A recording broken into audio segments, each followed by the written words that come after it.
Hey everybody! It's like you're starting this. I know! Happy Monday, everyone! We are so excited to come to you and talk to you guys about Inflammation 101. My name is Wendy Larson, and I have a certification in natural health, and I brought along my beautiful friend, Jamie Withrow, who's also a registered dietitian, and you also have Personal trainer. yeah, she's also a personal trainer. She used to be my personal trainer. She's All really the good. things. She's, Oh yeah, I she, forgot about that. I know. She doesn't let me have any excuses on LinkedIn. So we are going to talk to you guys today about inflammation. And so inflammation, ironically, a lot of people don't understand, but inflammation over time in your body causes disease. Okay, so how does that happen? Well, inflammation is often related to elevated levels of cortisol. Cortisol is a hormone that is excreted from our adrenal glands. It is actually used to dance with insulin. And so when we have elevated insulin levels, then the cortisol comes out to tell the insulin what to do. And ironically, both of these types of hormones cause resistance to cells. Our cells can actually become damaged over time when you have either elevated cortisol or elevated levels of inflammation in the body or blood sugars in the body. So they have to talk to each other on a regular basis to make sure that one isn't overdoing another one. Basically, the primary reason for cortisol is it's supposed to come out. It's a fight or flight hormone. So whether you're in a momentary period of stress, cortisol is sent out by the body to buffer that stress. Okay, so that stress doesn't cause damage. Well, if that hormone is in our body zipping around an awful lot on a chronic level, that is when we start seeing areas that are starting to be affected. So this is what can happen when you have elevated levels of cortisol in the body at a chronic level. Okay, you can have blood sugar imbalances. It leads to diabetes, basically, or type 2 diabetes. It can lead to weight gain or obesity. Cortisol, we call it the tummy, the belly fat. Yeah. That is stress. That is stress related. Immune suppression. That means when you come in contact with any type of illness, bacteria, anything like that, it suppresses your immune function. Gastrointestinal problems. So too much cortisol in your bloodstream at a chronic level will lead to permeability in the gut. And so Jamie's going to talk about that in a little bit. And why we stress eat, because we're stressed, and yet we have gut permeability. It can also lead to cardiovascular disease, fertility problems, and other issues like insomnia, chronic fatigue, thyroid issues, dementia, and depression. Do we sound like us as Americans have an issue with elevated cortisol? One other last fact about cortisol is that oftentimes when there's inflammation in the body, sometimes we are put on a corticosteroid, which is to help combat the inflammation. Well, that cortisol now in the body elevates blood sugar. And blood sugar causes inflammation if it's elevated. And so it's like this circular effect that never really allows the body to go into healing. It's just pushing this symptom around or buffering the feeling. So that's fascinating. Yeah. And worrisome. Because inflammation on a small scale in a moment for an injury in a situation is necessary. That's what tells your body, like, hey, send blood here, send immune system here, send fighters here, send all the things here.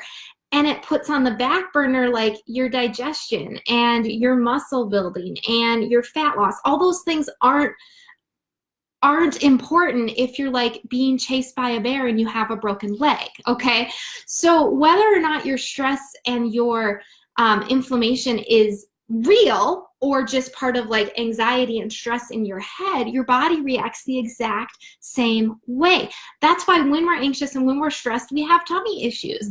That's why when you're in a negative and an anxious state of mind, it's really hard for your body to recover from disease or to heal or to get better. It's fascinating.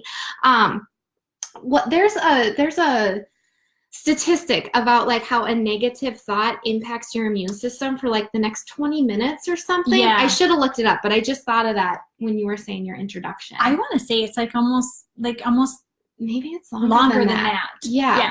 But just to show you how impactful stress is, whether it's real or whether it's like in our head. So thanks for painting that picture of all the different things that inflammation influences. Like I'm getting going on these tangents about stress because it is so tied together. But so our bodies are meant to be inflamed in a moment of crisis. And then they're supposed to get better. And we're supposed to be calm, cool, and collected the rest of the time.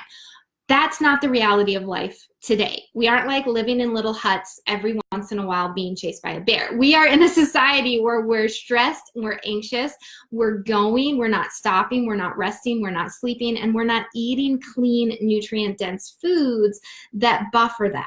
Okay, so this is just a chronic major issue, and it's leading to disease because it's little and it's behind the scenes, but it's day after day after day after day. Okay, and every major disease in today's society, whether it's autoimmune, whether it's diabetes related, whether it's heart disease related, whether it's digestive related, there is a factor of inflammation there. Yeah. So that's a lot of the behind the scenes story, but we wanted to stress how big of an issue that is. Here are some things that we can do about it. I mentioned that our food plays a really big role because there are foods that are inflammatory to our body when we eat it. Those foods are foods that are high in sugar, foods that are high in refined oils, foods that are high in refined grains. These foods are lacking fiber, which we talked about during gut health. They are lacking antioxidants that help buffer that stress and that cortisol and that inflammation.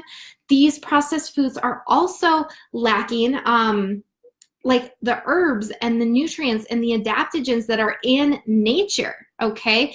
When we're eating lots of fruits and vegetables, our body can handle stress so much better than when we're limiting or avoiding those just because we are in a fast food society. So getting back to that type of eating where can you hunt it, can you pick it, can you grab it, whatever it is, but making sure you're getting variety in that color and variety in the food choices that you're having and limiting that sugar, limiting artificial sweeteners. Your body does not know what to do with those chemicals. Preservatives, artificial stabilizers. Your body literally does not know what to do with them. And so it causes inflammation in the gut. It causes leakiness in the gut because it's damaging and it damages that gut bacteria, which brings us back to Gut Health 101. Do you see? Give us some hearts if this is all like tying together between blood sugar and gut and now inflammation. So that's a little bit of the picture and a little bit of what we can do about it. Yeah, so one thing that Jamie touched on that I would love to talk to you guys a little bit about is those adaptogens. Adaptogen is basically an herb. Several different types of herbs are adaptogens, and what they do is they act kind of like, we're going to say like a shock system or a Michelin tire, a big fat tire, and what they do is they're going to buffer the stress that comes at an organ or tissue or cells or whatever, the gut tract. It acts as a buffer, and it's going to absorb a lot of that shock, so that when you kind of go over these bumps of stress, you don't feel the shock of that. And so elevated cortisol, elevated blood sugars, all of that is really, really caustic to the body. And so the body has to send signals, which is what it's doing to protect it, to take care of it. Another signal that it sends is it asks for cortisol to be sent. One thing that we talked about in Blood Sugar 101 is that, you know, elevated levels of blood sugar can cause like scratches and chalkboard on the inside of your arteries, and cortisol is sent to patch that up. Cholesterol. Thank you. Similar C word. Yep. Cholesterol is the Band-Aid on the edges of the arteries. And so that's pulled from the brain. That's pulled from your adrenals. You see how this goes into effect? So this is why we have dementia problems. This is why we have elevated levels of stress at a chronic level. So I don't think I've had a rant yet about healthy fats. Have I had a rant yet about healthy fats? Well, you kind of did with the keto, but go ahead, girl, if you're feeling it. No, cholesterol.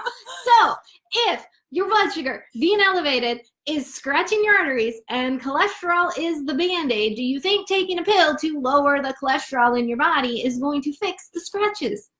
No. You have to fix why are they getting scratched up in the first place, okay? And you don't have to eat less eggs because you need cholesterol for your brain.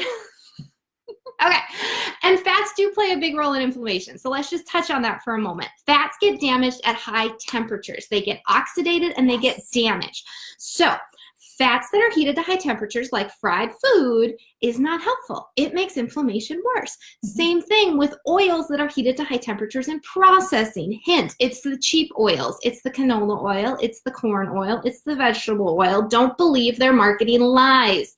They're heated to high temperatures before they're even on the grocery store shelf. Okay, so your best fats, your anti-inflammatory fats, are in their whole food form. They're like olives and avocados and coconut and darn eggs, for goodness sakes. Yep. Okay, and then the next best thing is the oils cold pressed from those foods.